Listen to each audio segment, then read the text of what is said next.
বইছে তীব্র তাপপ্রবাহ। ছোট্ট এই পাখিটির দৃষ্টি আকাশের দিকে, যেন একটু বৃষ্টির প্রার্থনা। প্রচণ্ড গরম থেকে বাঁচতে এভাবেই রোদ চশমা পরে বাইরে বেরিয়েছেন এই বৃদ্ধ, আর মুখে কাপড় পেঁচিয়ে ছুটে চলেছেন নিজ গন্তব্যে।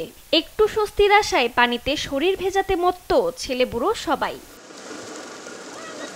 পাকিস্তানের দক্ষিণাঞ্চলীয় প্রদেশ সিন্ধুর মহেঞ্জোদারোর তাপমাত্রা 52.2 ডিগ্রি সেলসিয়াসে পৌঁছেছে।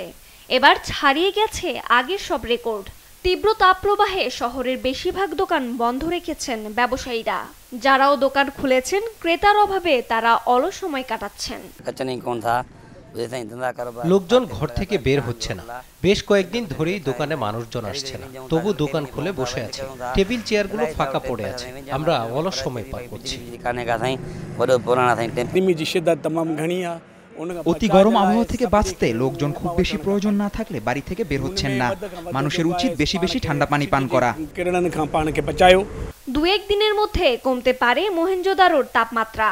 তবে করাচি এবং সিন্ধু প্রদেশের অন্যান্য অঞ্চলে তাপমাত্রা বাড়তে পারে বলে জানিয়েছেন পাকিস্তানের আবহাওয়া বিশেষজ্ঞরা। পরিবেশ বিজ্ঞানীরা বলছেন, মানবসৃষ্ট জলবায়ু পরিবর্তনের কারণে গত মাস থেকেই এশিয়া জুড়ে চরম তাপমাত্রা বিরাজ করছে। রজনী রহমান, নিউজ ডেস্ক, দেশ টিভি।